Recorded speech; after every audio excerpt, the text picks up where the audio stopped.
Bienvenue sur le podcast du site media24.fr, le média indépendant d'information sur l'économie, l'environnement et les sciences. Aujourd'hui, on se penche sur une avancée chinoise assez étonnante, une batterie nucléaire pas plus grosse qu'une pièce de monnaie.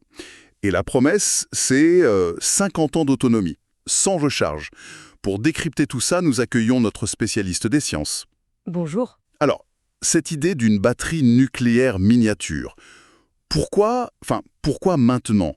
Nos batteries habituelles, elles posent tant de problèmes que ça? Justement, les batteries qu'on connaît, chimiques, solaires, elles ont du mal. Dès que les conditions deviennent un peu extrêmes, elles s'usent, le froid, le chaud, ça affecte leur performance. Et puis surtout, imaginez devoir remplacer une batterie sur une sonde spatiale très lointaine ou au fond de l'océan, c'est juste impossible. D'accord. Donc le but, c'est vraiment une autonomie totale et qui dure. Mais comment elle fonctionne, cette batterie chinoise, pour tenir 50 ans? Alors, le cœur du système, c'est un isotope radioactif, le strontium 90. En se désintégrant, il émet en continu des particules bêta. Ce sont en gros des électrons avec beaucoup d'énergie. Mais la vraie astuce, c'est comment ils transforment cette énergie.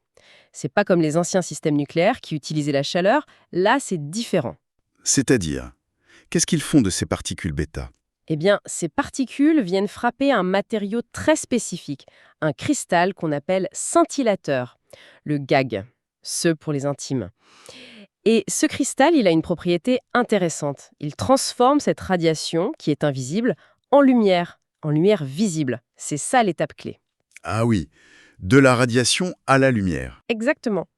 Et ensuite, cette lumière, elle est guidée, canalisée par une structure spéciale, la WLC, vers une cellule photovoltaïque, une toute petite cellule intégrée à la batterie.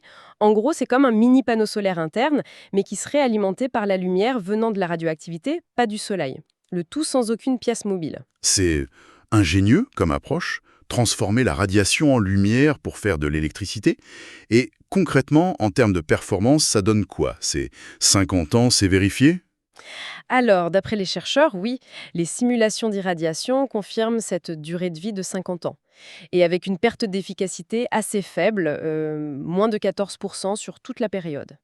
Pour l'efficacité de conversion, ils annoncent 2,96%, ce qui serait, d'après eux, à peu près 3 fois mieux que d'autres technologies du même type, les bêta-voltaïques. 50 ans, moins de 14% de perte. C'est impressionnant.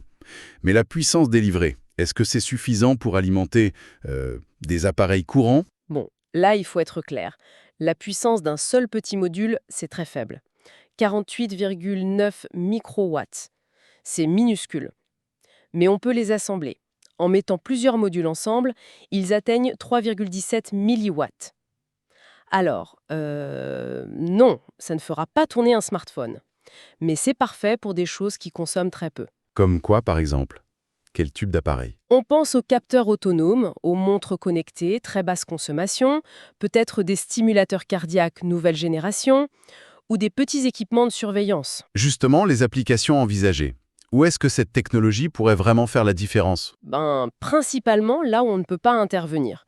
Là où il faut une autonomie absolue. L'exploration spatiale, c'est évident, pour des sondes qui voyagent pendant des décennies, mais aussi sur Terre, dans des endroits hostiles. Les grands fonds marins, l'Antarctique, peut-être des instruments sur Mars un jour. Le médical aussi est un domaine clé. Imaginez un pacemaker avec une pile qui dure 50 ans. Plus besoin de réopérer juste pour ça. Et puis on peut penser à des drones qui pourraient voler en continu dans des zones inaccessibles, ou des dispositifs militaires, de recherche, complètement isolés. C'est vrai que pour ces usages très précis, ça semble prometteur. Mais est-ce qu'on peut imaginer ça un jour dans nos télécommandes ou nos jouets? Il y a des freins, j'imagine. Ah oui, là il faut rester réaliste. On ne verra pas ça dans nos objets du quotidien de sitôt. Le gros obstacle, c'est le strontium 90 lui-même. C'est compliqué et cher à produire.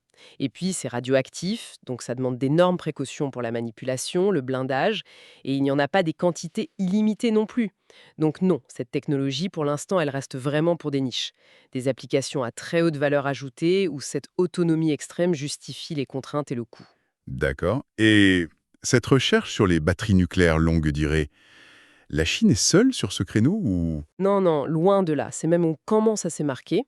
Aux États-Unis, par exemple, il y a une start-up, NDB, qui travaille sur une batterie de diamant avec d'autres isotopes qui promet des durées de vie encore plus longues. On parle de milliers d'années, mais c'est encore très conceptuel. Les Russes aussi sont actifs. Ils développent des batteries au nickel 63, notamment pour le spatial et des zones polaires. En Europe, l'Agence spatiale européenne, l'ESA, et d'autres labos cherchent aussi des solutions, des microgénérateurs nucléaires plus performants pour les sondes spatiales. Même l'Inde a des projets avec des batteries au tritium pour des capteurs militaires, par exemple. Donc oui, c'est une recherche assez globale. Donc si je résume, on a cette innovation chinoise intéressante par sa méthode de conversion radiation-lumière-électricité, qui vise 50 ans d'autonomie. Des applications très ciblées, spatiales, médicales, milieu extrême, mais limitées par le strontium 90, son coût, sa disponibilité. Et tout ça dans un contexte où tout le monde cherche un peu la même chose, l'énergie autonome et durable. C'est exactement ça. Et ça ouvre une question intéressante, je trouve. Si demain on maîtrise vraiment une source d'énergie qui peut fonctionner sans faillir, sans aucune maintenance, pendant des décennies, dans des endroits aujourd'hui inaccessibles, quelles nouvelles explorations, quelles découvertes ou même quelle surveillance ça pourrait permettre dans les océans, dans l'espace, sous les glaces? C'est une perspective qui donne à réfléchir, non?